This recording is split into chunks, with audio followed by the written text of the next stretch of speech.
Hello दोस्तों, आप सभी का स्वागत है आपके अपने परिवार द लॉजिकल साइंस में। मैं हूं आलोक सिंह आतिश और आज के इस वीडियो सेशन में हम लोग बात करने वाले हैं केमिस्ट्री के 15 इंपॉर्टेंट रासायनिक सूत्र की। जी हाँ दोस्तों, आपके एग्जाम में कुछ क्वेश्चन ऐसे होते हैं जो केमिस्ट्री के सीधे सीधे रासायनिक फार्मूला से संबंधित होते हैं और आप सभी कंफ्यूज होते रहते हैं कि किसका क्या फार्मूला होगा। दोस्तों, आज के इस वीडियो सेशन में हम लोग 15 ऐसे रासायनिक सूत्र की बात करेंगे और उसको आसानी से याद रखने का तरीका देखेंगे जो आपके एग्जाम में लगातार पूछे जाते हैं। तो बने रहिएगा वीडियो के अंत तक, सारे रासायनिक सूत्र आपको आसानी से याद हो जाएगा। तो आइए बिना अपने समय को गंवाए हुए शुरू करते हैं आज के इस सेशन की और देखते हैं एग्जाम रेलेवेंट क्या कुछ सीख पाते हैं। अब हम लोग अपने रासायनिक सूत्र की बात करते हैं। आपका जो पहला पॉइंट है, पॉइंट नंबर 1, क्या लिखा हुआ है सर? Laughing gas. जी हाँ, आपके एग्जाम में कई दफ़ा ये चीज़ पूछा जाता है कि निम्नलिखित में से लाफिंग गैस का रासायनिक सूत्र होता है। आप सभी कंफ्यूज होते रहते हैं, कोई कंफ्यूजन की ज़रूरत नहीं है। ध्यान दीजिए, लाफिंग का मतलब क्या होता है? आप कहेंगे सर हंसना होता है। तो मेरे मित्र, जब आप हंसने वाला इमोजी बनाते हो तो कैसे बनाते हो? आप सभी कहते हैं सर हम लोग तो इस तरह से बनाते हैं। ये क्या है सर? हंसने वाला इमोजी है। बस इसी पे सर आपको ये चीज़ याद रह जाएगा कि लाफिंग गैस का सूत्र क्या होता है। आप कहेंगे कैसे? तो आपके माइंड में ये सेट है कि हंसने वाला इमोजी ये है।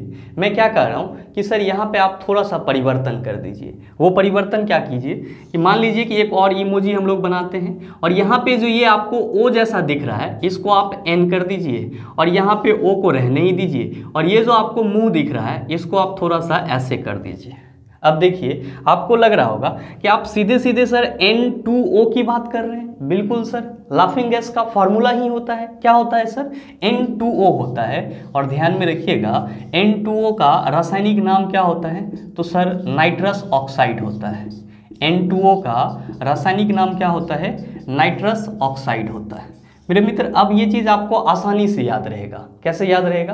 तो आप सभी कहेंगे लाफिंग का मतलब होता है हंसना और हंसने के लिए हम लोग इस तरह का इमोजी बनाते हैं, लेकिन सर ने थोड़ा सा परिवर्तन कर दिया था। इमोजी का जो एक आई था उसको एन लिख दिए थे सर और माउथ को जेड के जैसे लिख दिए थे जो 2 जैसे हो गया था और एक आंख को ऐसे ही रहने दिए।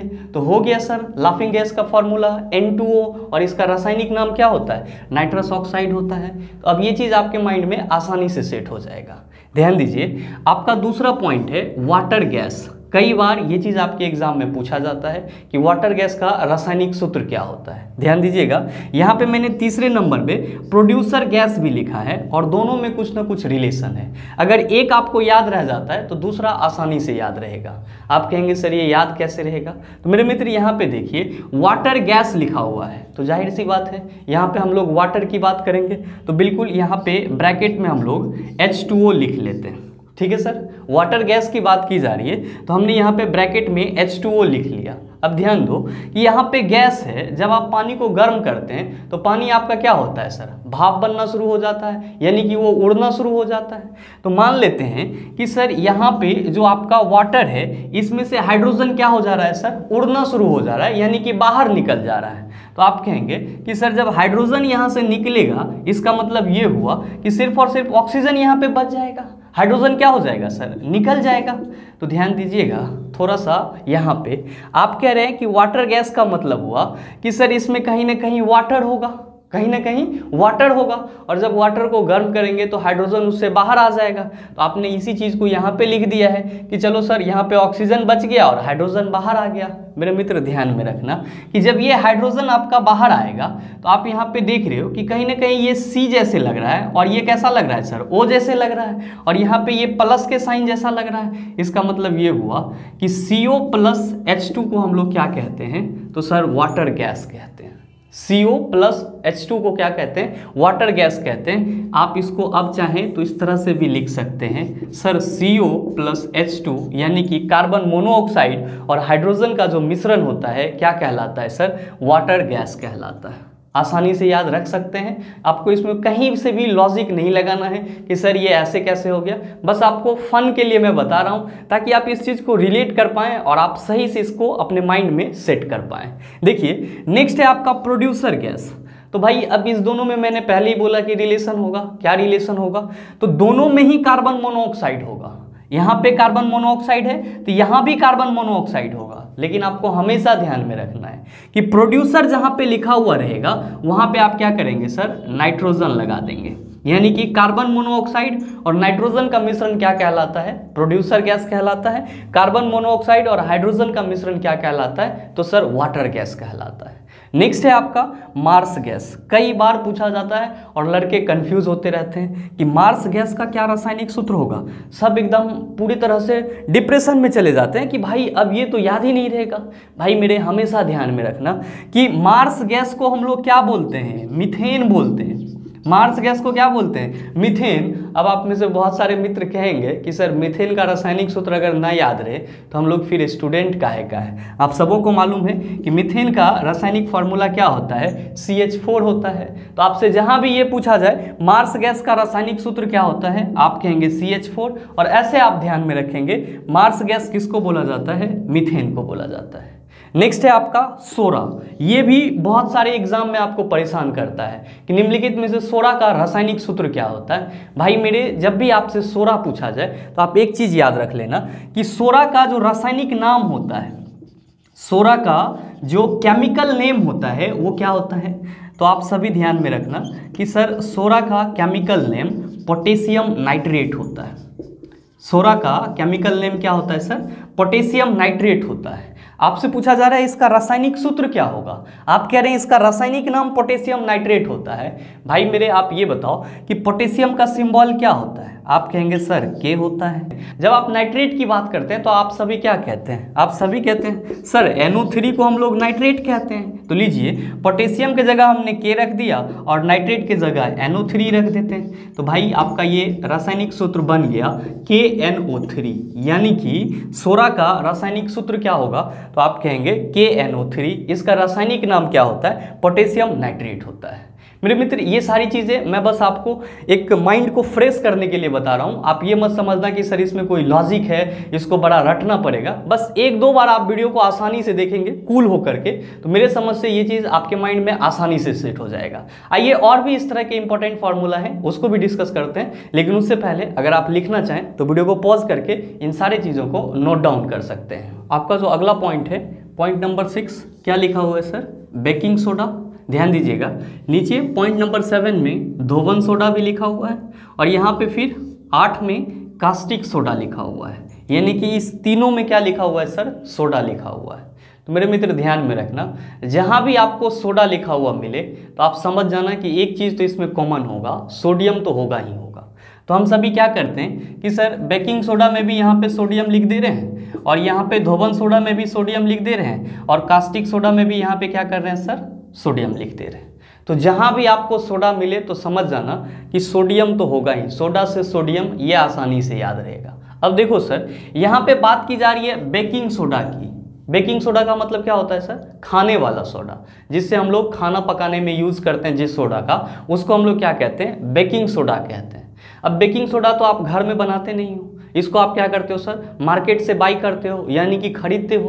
तो मेरे मित्र ध्यान में रखना कि बेकिंग सोडा का जो रासायनिक नाम होता है, बेकिंग सोडा का जो रासायनिक नाम होता है वो क्या होता है, तो सर इसका रासायनिक नाम होता है सोडियम बाइकार्बोनेट। इसका रासायनिक नाम क्या होता है, सोडियम बाइकार्बोनेट। ध्यान में रखिएगा कि कार्बोनेट के लिए जो फॉर्मूला होता है वो होता है CO3 -। ध्यान दीजिएगा, कार्बोनेट का जो फॉर्मूला होता है वो होता है CO3 और जो बाइकार्बोनेट के लिए फॉर्मूला होता है वो होता है HCO3। इस दोनों चीज़ को आप ध्यान में रखिएगा। यहाँ पे मैं लिख भी दे रहा हूँ कि CO3 किसका फॉर्मूला है, कार्बोनेट का फॉर्मूला है, और HCO3 ये किसका फॉर्मूला है सर, तो बाइकार्बोनेट का फॉर्मूला है। आप कहिएगा सर याद हो गया।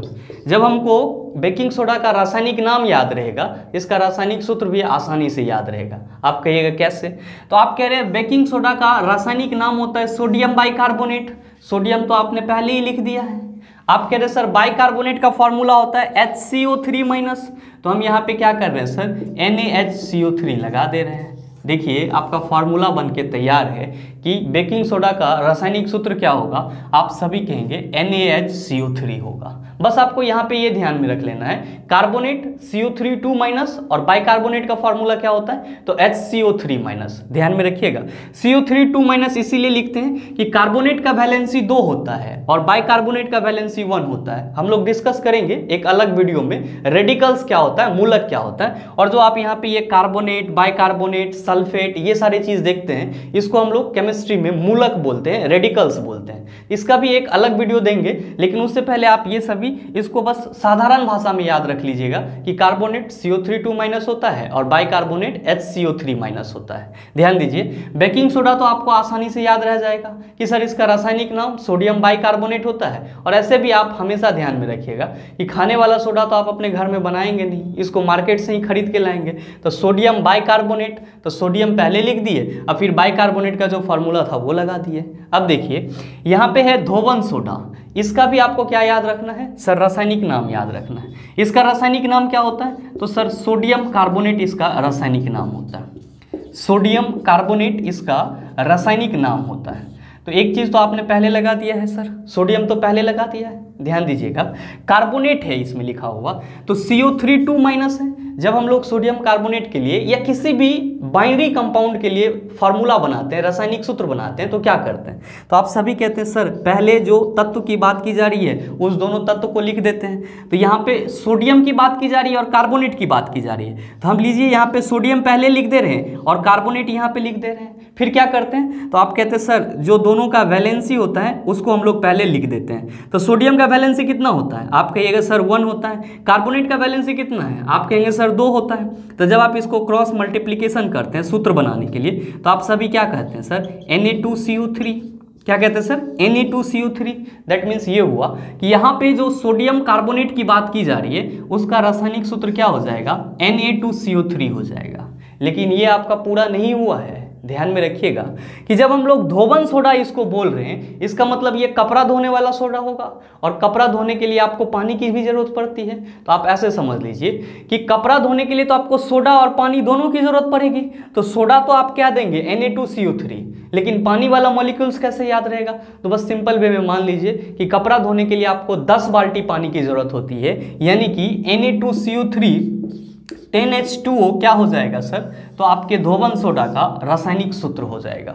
Na2CO3 10H2O क्या हो जाएगा सर, धोवन सोडा का रासायनिक सूत्र हो जाएगा। ये चीज आप आसानी से याद रख सकते हैं। नेक्स्ट है आपका कास्टिक सोडा, ये भी बड़ा इंपॉर्टेंट है, ध्यान में रखिएगा। सोडा है तो यहाँ पे सोडियम तो लगेगा ही लगेगा, मैंने पहले ही लगा दिया है। ध्यान में रखिएगा कि कास्टिक सोडा का जो रासायनिक नाम होता है वो क्या होता है, तो सर इसका रासायनिक नाम होता है सोडियम हाइड्रोक्साइड। कास्टिक सोडा का रासायनिक नाम क्या होता है, तो सर सोडियम हाइड्रोक्साइड।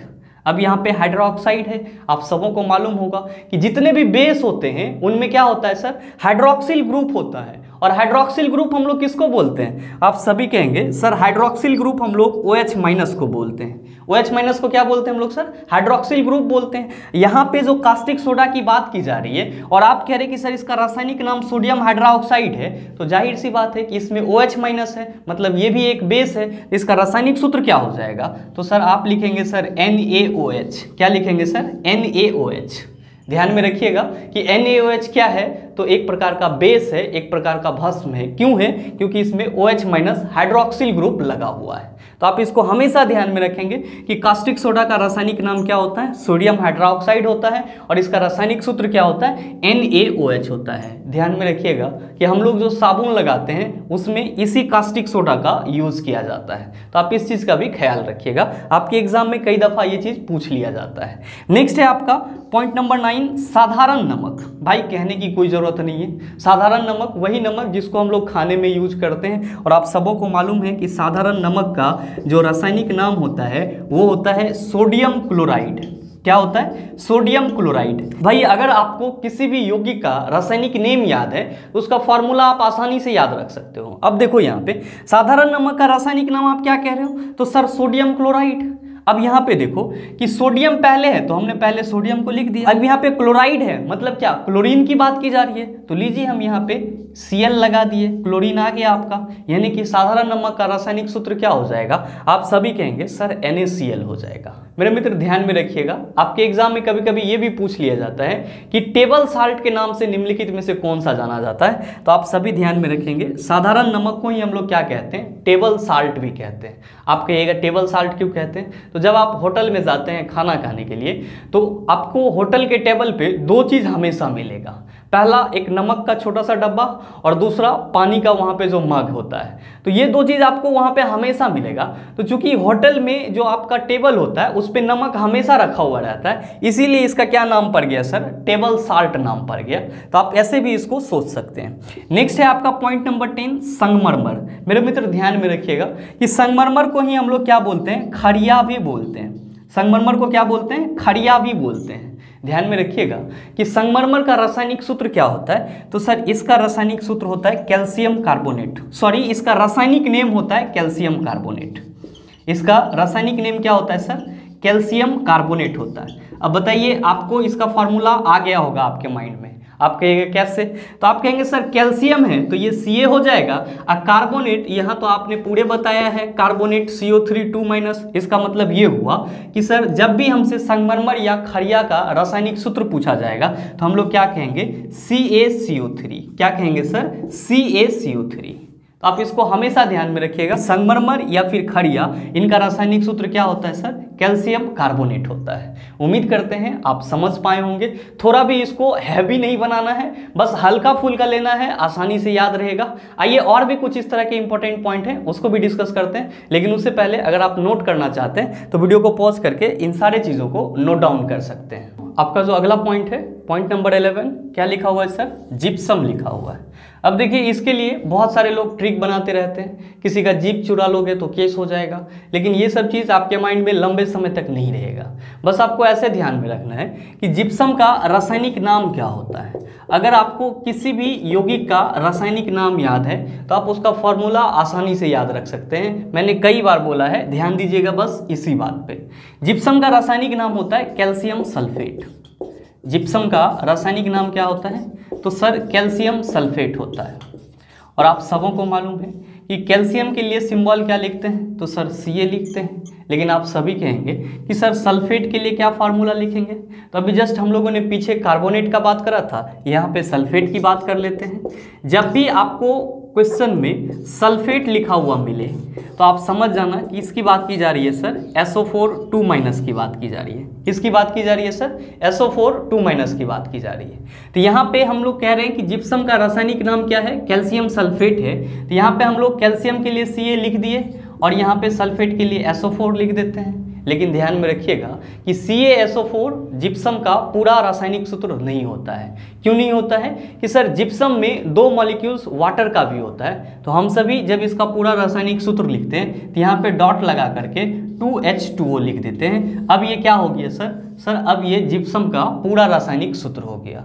तो हमेशा ध्यान में रखना है कि जिप्सम का रासायनिक नाम कैल्शियम सल्फेट होता है और इसके साथ 2 मॉलिक्यूल्स वाटर के भी होते हैं, जिसका रासायनिक सूत्र क्या होगा, CaSO4 2H2O। रासायनिक सूत्र क्या हो जाएगा सर, CaSO4 2H2O। ध्यान दीजिए आपका अगला है सर पॉइंट नंबर 12 और क्या लिखा हुआ है, प्लास्टर ऑफ पेरिस। क्या लिखा हुआ है सर, प्लास्टर ऑफ पेरिस।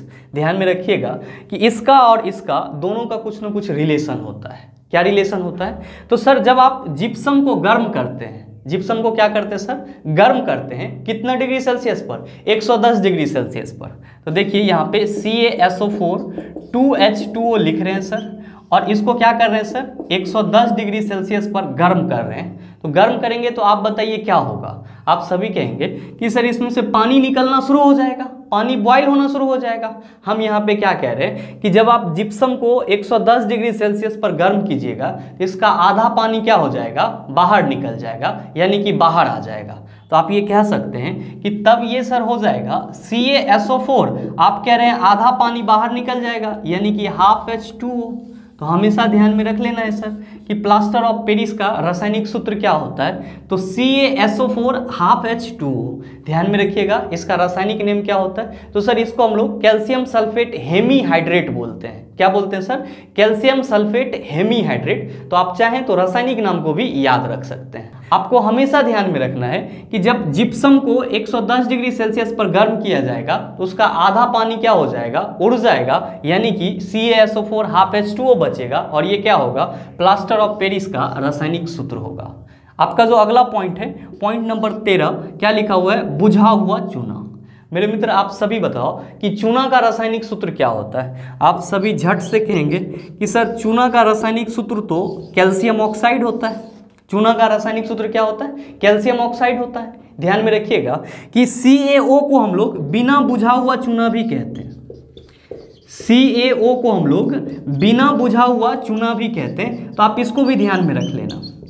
और ऐसे इसको CaO को हम लोग कली चूना भी कहते हैं, आप ये बात भी ध्यान में रख लेना। कैल्शियम ऑक्साइड को हम लोग बिना बुझा हुआ चूना भी कहते हैं या फिर कली चूना भी कहते हैं, और इसका रासायनिक सूत्र क्या होता है, CaO होता है। आपसे बात करा जा रहा है कि बुझा हुआ चूना क्या होगा, बुझा हुआ का बात की जा रही है। मतलब क्या हुआ कि अगर किसी चीज पे पानी डाल देंगे तो वो क्या हो जाएगा, बुझ जाएगा। तो भाई मेरे यहाँ पे हम क्या कर रहे हैं कि CaO यानी कि चूना पर पानी डाल दे रहे हैं, H2O डाल दे रहे हैं। तो आप क्या कहेंगे, आप सभी कहेंगे तब तो सर ये CaOH होल 2 हो जाएगा, CaOH होल 2 हो जाएगा। तो हमेशा ध्यान में रख लेना है कि बुझा हुआ चूना यानी कि स्लैग्ड लाइम इसको इंग्लिश में कहते हैं, का रासायनिक सूत्र क्या होगा, CaOH होल 2 हो जाएगा। और इसको हम लोग क्या पढ़ते हैं, कैल्शियम हाइड्रोक्साइड पढ़ते हैं। और इसको क्या पढ़ते हैं सर, कली चूना या बिना बुझा हुआ चूना को क्या पढ़ते हैं, तो कैल्शियम ऑक्साइड पढ़ते हैं। हमेशा ध्यान में रखेंगे जब भी बुझा हुआ चूना की बात की जाएगी तो आप सभी क्या कहेंगे, अच्छा चूना को बुझाना है तो पानी डाल देंगे। तो कैल्शियम ऑक्साइड को हमने क्या किया, पानी के साथ रिएक्ट करवा दिया, तो सर ये क्या बना लेता है, कैल्शियम हाइड्रोक्साइड। और इसी को हम लोग क्या कहते हैं सर, बुझा हुआ चूना कहते हैं, या इंग्लिश में स्लैग्ड लाइम कहते हैं। ये भी बड़ा पॉपुलर वर्ड है, आपके एग्जाम में पूछा जाता है, लिख लीजिएगा स्लैग्ड लाइम।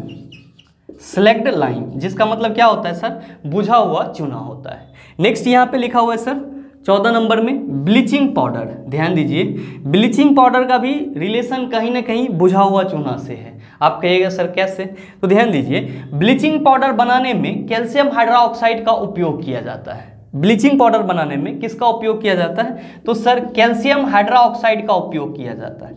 भाई जब आप ब्लीचिंग पाउडर बना रहे हो तो इसमें आप क्लोरीन का उपयोग जरूर करोगे। तो हम लोग क्या कह रहे हैं कि कैल्शियम हाइड्रोक्साइड को क्लोरीन के साथ रिएक्ट करवा दे रहे हैं।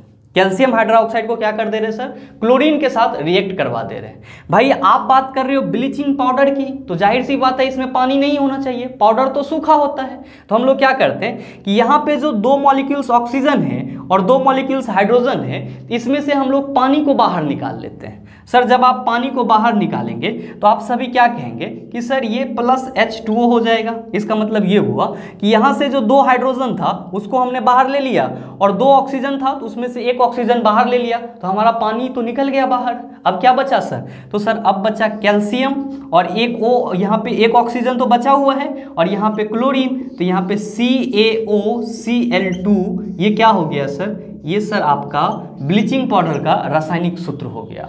हमेशा ध्यान में रखिएगा कि ब्लीचिंग पाउडर के निर्माण में किसका जरूरत होता है, कैल्शियम हाइड्रोक्साइड का जरूरत होता है। क्योंकि इसमें 2 ऑक्सीजन और 2 हाइड्रोजन है, तो इसमें जब ब्लीचिंग पाउडर की बात करें तो क्लोरीन की तो बात होगी ही होगी। तो भाई मेरे ये पाउडर है तो यहाँ से हमको पानी निकालना होगा। हम क्या कर रहे हैं, यहाँ से 2 हाइड्रोजन और 1 ऑक्सीजन बाहर निकाल लिए। अब यहाँ पे क्या बच गया, तो सर कैल्शियम बच गया, 1 ऑक्सीजन बच गया और क्लोरीन तो है ही रिएक्ट करने के लिए। तो ये क्या हो गया, CaOCl2, यानी कि ब्लीचिंग पाउडर का रासायनिक सूत्र क्या हो जाएगा, तो CaOCl2। इसी को हम लोग क्या कहते हैं, कैल्शियम हाइपोक्लोराइड कहते हैं। तो आप ऐसे भी इसको ध्यान में रख सकते हैं। नेक्स्ट है आपका भारी जल। बहुत सारे लोग को नहीं याद रहता, सिर्फ जल का फॉर्मूला तो याद रह जाता है लेकिन भारी जल का फॉर्मूला नहीं याद रह पाता है। ध्यान में रखिएगा, भारी जल का रासायनिक नाम क्या होता है, तो भारी जल का रासायनिक नाम होता है ड्यूटोरियम ऑक्साइड। भारी जल का रासायनिक नाम क्या होता है सर, ड्यूटोरियम ऑक्साइड। भाई एक बात तो फिक्स है, जल होगा तो उसमें ऑक्सीजन तो होना ही होना है। आप यहाँ पे कह रहे हैं ड्यूटोरियम, तो ड्यूटोरियम से आप D2 याद रख लेना और यहाँ पे एक ऑक्सीजन लगा देना। भारी जल का रासायनिक सूत्र क्या हो जाएगा, D2O हो जाएगा। ध्यान में रखिएगा कि ये जो ड्यूटेरियम है सर, ये क्या है सर, हाइड्रोजन का समस्थानिक है। आपको मालूम रहना चाहिए कि हाइड्रोजन के 3 समस्थानिक होते हैं। हाइड्रोजन के कितने समस्थानिक हैं सर, 3 समस्थानिक हैं। आप कहेंगे सर कौन कौन सा, तो एक होता है हाइड्रोजन का 1,1, एक होता है आपका हाइड्रोजन 1,2 और एक होता है आपका हाइड्रोजन 1,3। इसको हम लोग प्रोटियम बोलते हैं और इसको हम लोग ड्यूटेरियम बोलते हैं, इसको हम लोग ट्राइटियम बोलते हैं। तो इसी ड्यूटेरियम का यूज किसके लिए किया जाता है सर, भारी जल बनाने के लिए किया जाता है और इसीलिए इसका हम लोग रासायनिक सूत्र क्या लिखते हैं, D2O लिखते हैं। ध्यान में रखिएगा कि D2O का कभी कभी आपसे अनुभार भी पूछ लिया जाता है। आप देख रहे हैं कि यहाँ पे हाइड्रोजन के समस्थानिक ड्यूटेरियम का यूज किया जा रहा है और ड्यूटेरियम का परमाणु भार कितना है, आप कहेंगे सर 2 है। यहाँ पे कितने ड्यूटेरियम का यूज किया जा रहा है, 2 ड्यूटेरियम का यूज किया जा रहा है। तो एक ड्यूटेरियम का परमाणु भार कितना होता है, 2 होता है। यहाँ पे 2 है तो 2 × 2 हो जाएगा। ऑक्सीजन के एक परमाणु का भार कितना होता है, आप कहते हैं सर 16 होता है। तो आप इसको आसानी से कह सकते हैं कि सर 2 दूना 4 और 16 कितना हो जाएगा, 20। यानी कि भारी जल का जो अनुभार होगा वो कितना होगा सर, 20 हो जाएगा। मेरे मित्र उम्मीद करते हैं यहाँ तक कि जितने भी रासायनिक सूत्र थे आप उसको आसानी से समझ पाए होंगे और ये चीज़ अब आपके माइंड में लंबे समय तक बना रहेगा। अगर आप इसको 1-2 बार अच्छे से देखते हैं तो मेरे समझ से ये आपके माइंड से बाहर नहीं जाएगा। साथ ही साथ उम्मीद ये भी करते हैं कि वीडियो आपको अच्छा लगा होगा। अगर आपको वीडियो अच्छा लगा तो वीडियो को लाइक कीजिएगा, ज़्यादा से ज़्यादा शेयर कीजिएगा और हाँ, चैनल पे नए हैं तो सब्सक्राइब करके बेल आइकन दबाना मत भूलिएगा ताकि इस तरह के एग्जाम रेलेवेंट वीडियो का नोटिफिकेशन सबसे पहले आपके पास पहुंचे और आप उसको सबसे पहले देख पाओ। मिलते हैं फिर अगले वीडियो सेशन में, तब तक के लिए best of luck, thank you, have a nice day.